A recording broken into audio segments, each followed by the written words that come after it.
there he is again, trying to prod Kim Kardashian to saying something negative about Trump, saying something negative, and she just says, no, I love Melania. And you can see she's just not going to respond to it. So go on.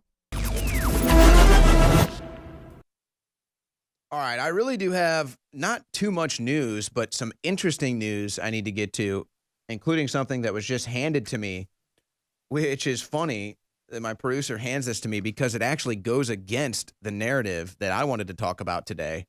But it plays into the whole thing that I was going to report anyway when it comes to Facebook, Twitter, and YouTube stock this week. But I'll get to that in a minute. You just had this announced. Now, here's the thing about InfoWars that you're just not going to get anywhere else. And I'm not trying to be insulting. I mean, I don't mind insulting the majority of people that go on CNN and MSNBC, but I mean, honestly, Fox News people, I think they're good people for the most part. There's some people on there I can't stand. But you have to remember, most of these people that work at Fox News, I would say outside of probably Carlson, Ingram, Hannity, outside of those three, I would say that most, and besides like the panel shows they do, like the five, most of their content is all scripted out and read off a teleprompter. All of it. So they can't do deep analysis like we do here at InfoWars live broadcasts. In fact, I don't know how many of them could even do a 3-hour teleprompter-free show.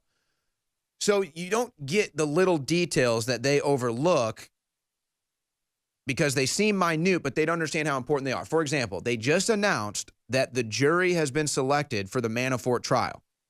Now, to the average person, this seems mundane and trivial. No, this is actually very key. So I'm reaching out to Tyler Nixon, who I'm hoping can join me in the second hour when Roger Stone picks it up with us, and then Steve Pachinik joins me in the third hour, because let me tell you something.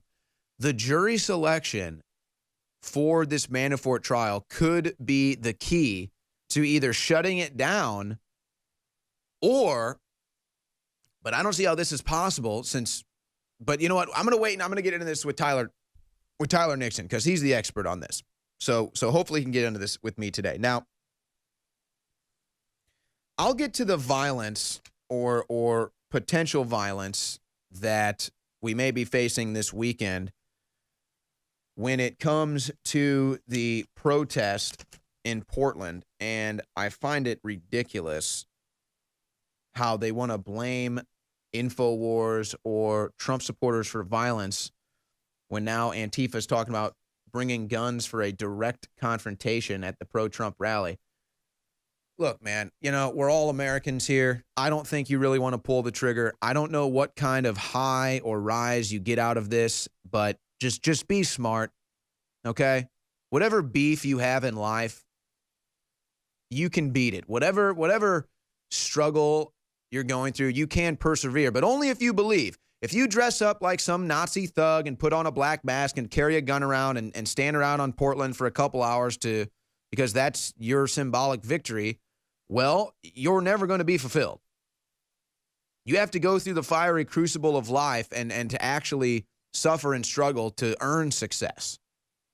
They just want to bitch and complain and show up with a gun and then hope we'll give them success. So that's not how it works. If you just kill your enemy, you still don't win. But I'll get more into that. I want to get into this, though, right now. Now, look, Jimmy Kimmel used to do the Man Show, has done other things in the past. I thought it was funny growing up. I didn't mind. I mean, don't watch the Man Show, Owen. Oh, of course not, Mom. And then immediately you flip to the girls bouncing on trampolines. So I grew up watching Jimmy Kimmel. And it's sad to see how partisan he goes, and he's just willingly the mouthpiece of Chuck Schumer. I don't know why Jimmy Kimmel wants to be the mouthpiece of Chuck Schumer.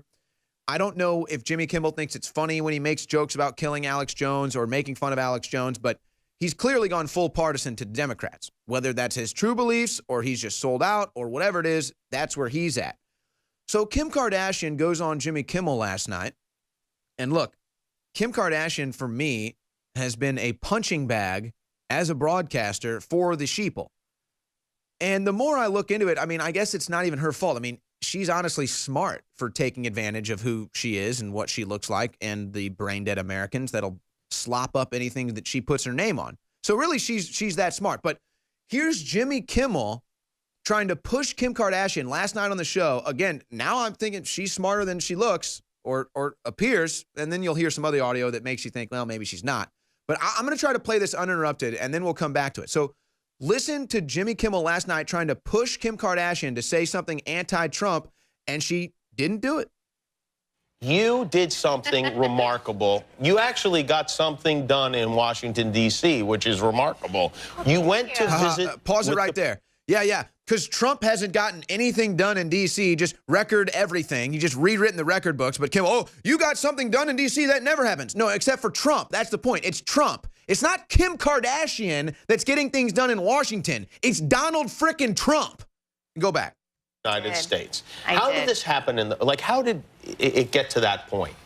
I knew that there was only one person in power that can make this change and get this woman out of prison that was serving a life sentence. So there she is, giving Trump the credit. She's like, no, it's not me, it's Trump. Marie Johnson. Marie Johnson. Yes. She'd been in prison for what?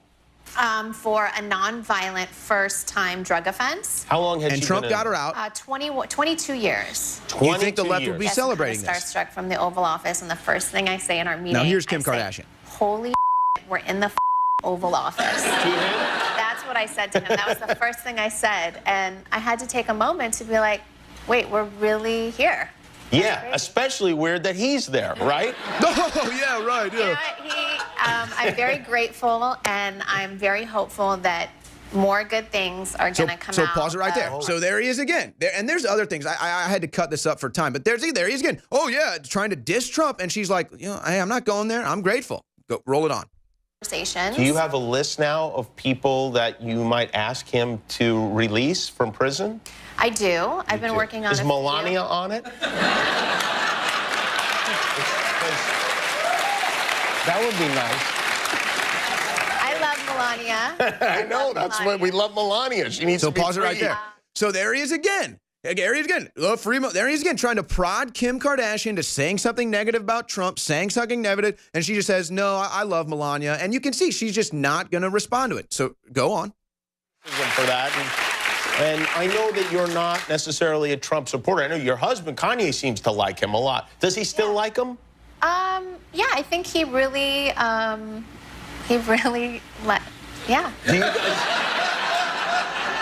Do you guys argue about that? Is that something, do you talk politics and like have debates about? You know what? No, because I always respect what other person thinks, and I respect what other person thinks too. To make it clear, when Kanye, we would talk about it, and we would talk about policies, and he doesn't necessarily agree with the policies. He likes his kind of just his personality, his way, and how he made it to be president when everyone really underestimated him. So he identifies with it in a way, even though he doesn't necessarily agree with what Donald Trump is doing. He's not political, so he doesn't really dig deep into what's going on. So, and I always knew that, and I always know what he meant, but I have nothing bad to say about the president. You know, right, he's done you something still have people amazing on the list. So you know? So here she's like, look, I may not agree with everything, but I still support him. I think he's a good guy. He's getting stuff done. She puts her hands on her heart and says, I have nothing bad to say. And there's Kimmel. Yeah, but that's only because you have the list. So, hey, you know what? Kim Kardashian is smart. I give her credit. She doesn't come out as a Trump hater, leading to all the insanity. So good for her. You know, President Trump talks about how we need to be trailblazers, how we need to be outsiders, how we need to expose the current stagnant system that's been suppressing us, wanting to make us poor so we can consolidate control and buy us up for pennies on the dollar. That really is the globalist system. And he's absolutely right. So it is an honor to be persecuted by the globalists and to be lied about and to be demonized. But it's an honor to draw them out so we can show who they are, so that you take action and you take the country back politically, culturally, spiritually, financially. Another hero is Julian Assange, who's been in solitary confinement in a closet-sized room. They converted a closet with a bed and enough room for a laptop. They took that away over a year ago. No communication with the outside. It's all been one hell of a time for him, and he was very bipartisan in that he exposed Republicans, he exposed Democrats. He very judiciously released information that exposed criminal activity of the NSA, criminal activity of the CIA,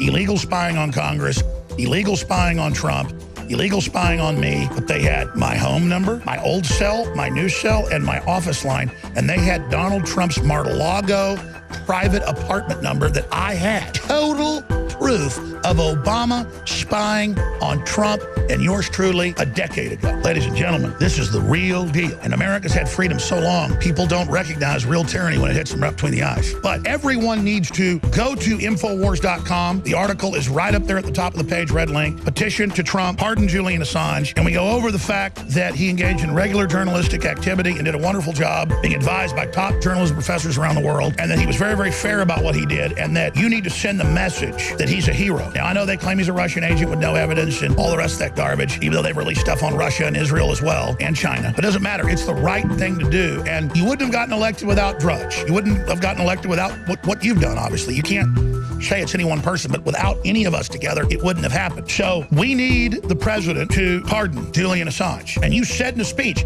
I don't care who got her illegal server. It's illegal. It's about what she did that's wrong. Don't change the subject. Go back to that instinct, sir. But you told Assange, release it. You said release more stuff. And he's in the crosshairs. And he needs to be pardoned if he's brought back to the United States.